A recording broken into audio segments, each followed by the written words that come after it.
Chapter 36, The All-Pervasiveness of Sai and the Fulfillment of His Blessings.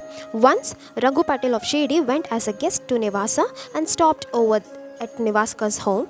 One night, when the cattle had been tied up, a poisonous snake entered the cowshed, hissing all of a sudden.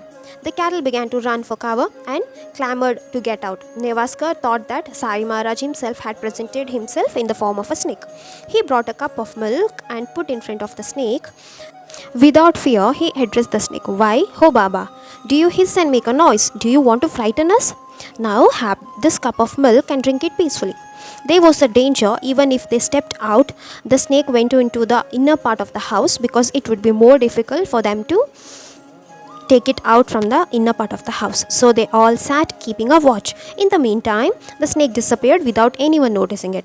The whole cowshed was searched, but no trace of it was found. The snake had been seen when it came.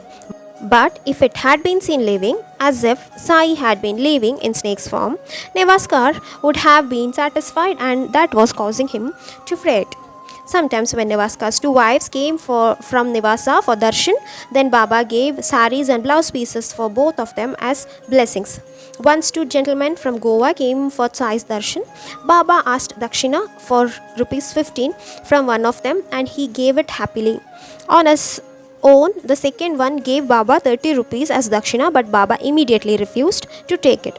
Seeing this discrimination, Madhav Rao said to Baba, why should there be any discrimination by a saint? To this Baba said, Shama, you do not know anything. Who is he? He never takes anything from anyone.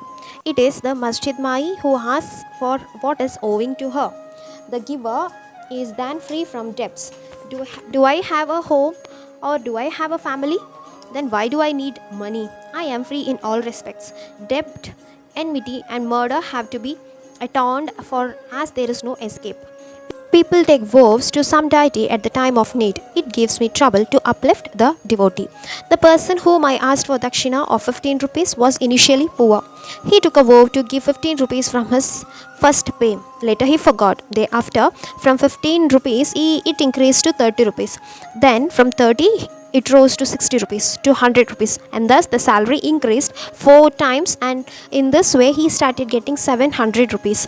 By his good fortune he came here, so I asked for 15 rupees, the original amount, in the guise of dakshina. Once I came across a huge mansion when I was wandering on the seashore. I sat down on its veranda. The mansion's owner was a rich and a cultured Brahmin, welcomed me and fed me.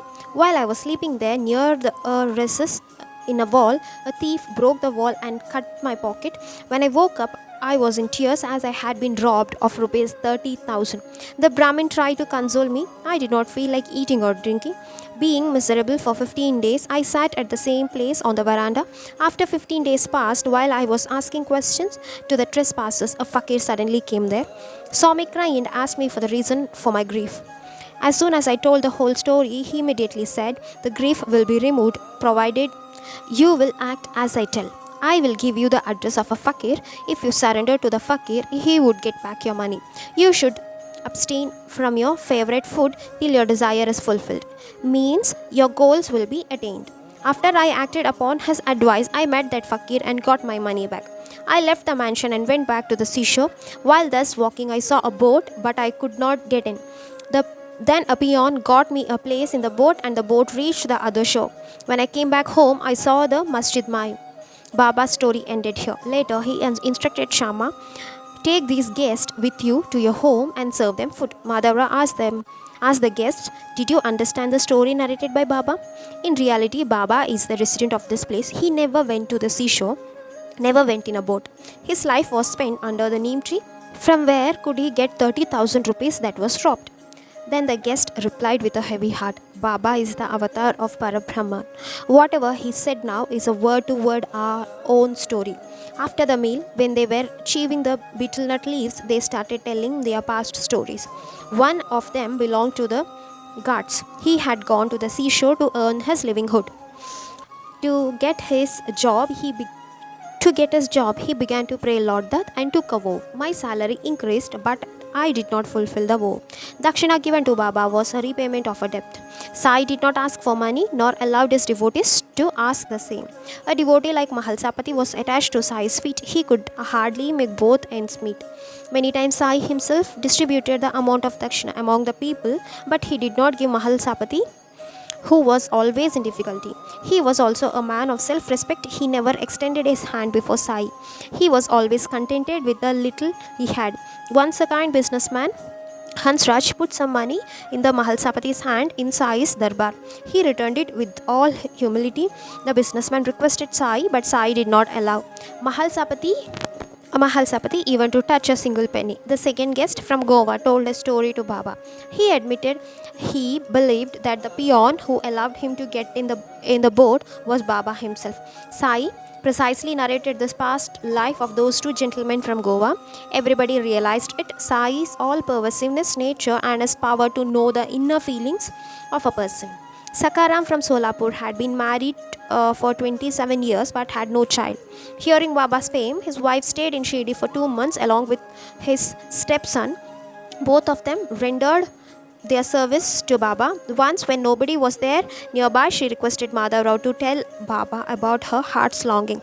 Madhavrao told her, "The darbar of Sai is open. Take a coconut and incense stick. Sit in the courtyard where Baba sits down for his meal.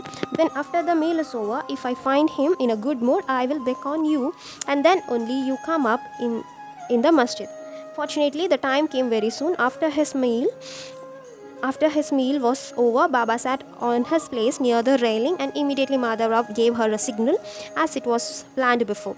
No sooner than that the signal was made, she came in front of Baba, offered coconut at his feet, and prostrated before him. Baba stuck the coconut with his own hand. On the banister forcefully. Baba said, "Shama, what does this coconut say? It is rattling a lot." Shama took the opportunity and said, "This lady wishes that a child may be similarly rolling in her womb. Grant her that may she be enjoined to your feet always. Place the coconut in her oti. May she have sons and daughters with your blessings." Then Baba said, "Ho, Shama, can the coconut give any issue? How can there be such foolish belief? I think the people have lost their mind." To this Shama said, "I know the marvel of your words. Your words are so valuable that she will have a series of children spontaneously. Give her coconut as prasad." Baba said, "Break the coconut." Shama said, "Place it in her hoti." The hanging went on for quite a while, and ultimately Baba was healed. Baba said, "Go, she will have a child after a year." Saying this, Madhavrao broke the coconut. Half of it was eaten by Baba and Shama, and the remaining half was given to the lady. Madhavrao assured the lady, "Before 12 months are completed, a child will be born to you."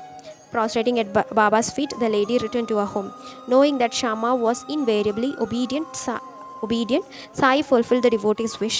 Pulled by the strings of love, he did not at all take offense at his words. Within 3 months, the lady conceived and she became the mother of a son. Then she came to Shirdi with her husband and son for Sai's darshan. Om Shri Sai Nathaya Namaha.